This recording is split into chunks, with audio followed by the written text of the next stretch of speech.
ايه اللي حصل للشاب المصري في امريكا بسبب رغيف العيش البلدي؟ طبعا كلنا عارفين الفترة اللي فاتت ان رغيف العيش البلدي عملها وهاجر امريكا وبدأ ينتشر هناك بشكل غير مبرر ومحدش مصدقه. وبداية القصة كانت مع شاب بيشتري طلبات بيته العادية، والشاب ده كان شاب مصري ودخل لمتجر اسمه تريدر جوس، والمتجر ده عبارة عن مكان عادي زي هايبر ماركت بيشتروا منه كل حاجة هناك، بس كان كل الناس اللي هناك عايشة على الحاجات زي العيش التوست او حاجات عادية بتاعت الافران اللي بتتصنع في البيكري الاجنبي، لكن ما كانش حد عندهم بيعمل رغيف العيش المصري ابدا. والشاب ده وهو بيقلب فجأة اكتشف كيس عليه رسمة العيش المصري، فبدأ يسأل وعرف ان هو ده العيش المصري اللي بيتصنع في افران مصر. وفعلا الشاب ده في الوقت ده كان منبهر بالموضوع، وازاي اصلا العيش المصري اللي كنا متربيين عليه في مصر فجأة يجي امريكا والناس كلها كانت مشتاقه له. وفعلا بدأ يشتري العيش ده ويفتحه ويلاقي في الكيس 5 ترغيفه، والكيس كله ب $2.5، عشان كده الناس كلها بدأت تشتريه.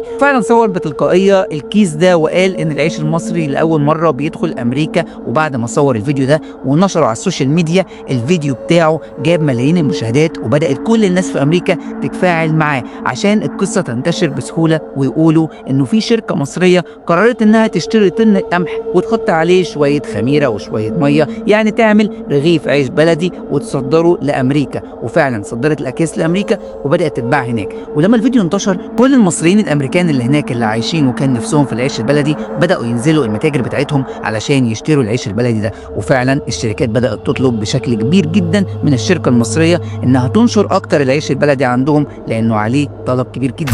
وكل مدى المصريين عمال يشتروا اكتر ويعملوا فيديوهات ويعملوا فلوجات على انهم بياكلوا عيش مصري لاول مره في امريكا، ويكون ده منتج مصري 100% ومنتشر في امريكا والمصريين بياكلوه هناك. ومش بس المصريين، ده عجب كمان الامريكان، يعني تقريبا معظم امريكا بقت تاكل العيش المصري هناك. وده خلى في طلب شديد جدا على العيش ده جوه المتاجر هناك، لدرجه ان بعض المتاجر بدات تعمل ليميت معين لشراك من العيش المصري هناك، لان الكميه اللي داخله عندهم بتبقى كميه محدوده وليها عدد معين، وعشان كده كل واحد بقى ليه كميه معينه يشتريها. يعني كل فرد بيبقى ليه 6 اكياس يقدر يشتريهم في اليوم. تيجي هنا تقول لي 6 اكياس و5 ترغيفه، يعني 5 في 6 ب 30 رغيف. هو مين هيقدر ياكل 30 رغيف؟ الفكره هنا انه كل اللي عايشين في امريكا كانوا مشتاقين جدا للعيش المصري، وكان نفسهم فعلا ان هم يشتروه. وعشان كده اول ما العيش ده نزل بدات الناس تشتري بال 30 وال 40 كيس، وفي ناس بتشتري اكتر من كده. والمتاجر لما لاحظت الهجوم الشديد ده بدات تقول للمصريين احنا ما كناش عارفين ان انتوا عندكم شراهه كبيره قوي كده للعيش المصري، وانكم عايزين تشتروه بالشكل ده، وعشان كده العيش ما بقاش مكفي. وعملوا الحد للشراء لكل شخص بقى يشتري 6 اكياس، وبعد كده الحد ده نزل ل5 اكياس. والناس لما بدات تشتري 6 أو 7، بعض المتاجر قالت لهم احنا هنعديها لكم المره دي، بس مش طبيعي ان احنا نشتري الكميات دي، فمش هينفع نعديها لكم بعد كده. وفعلا الناس كلها بدات تشتري اعداد اقل من العيش ده علشان كان بدا يخلص من كل المتاجر. وبدات المتاجر تطلب اكتر من الشركه المصريه، والشركه المصريه بدات تصدر اكتر، وبقى في حفله عيش بلدي موجود في امريكا بسبب الشركه اللي صدرت العيش المصري لامريكا، وبقت تبيع الكيس ب $2.5 وكل الناس هناك بتشتريه. وهي دي كانت حكايه العيش المصري اللي اكتسح امريكا في ايام قليله جدا.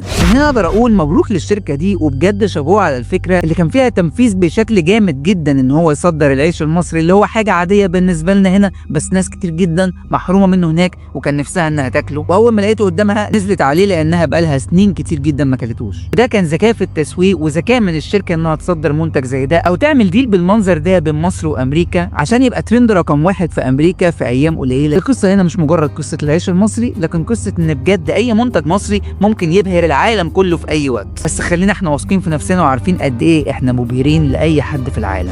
انا عادل مجدي، شير كتير جدا من الفيديو ده عشان الفيديو ده هو كمان يوصل لامريكا ويعدي كل الحدود، لان منتجاتنا في الولايات المتحده الامريكيه بتبقى اقوى منتجات. مستني رايك، هل انت كنت عارف قيمه العيش البلدي بتاعك اللي بتاكله كل يوم، ولا بتاكله على انه منتج متوفر عادي جدا؟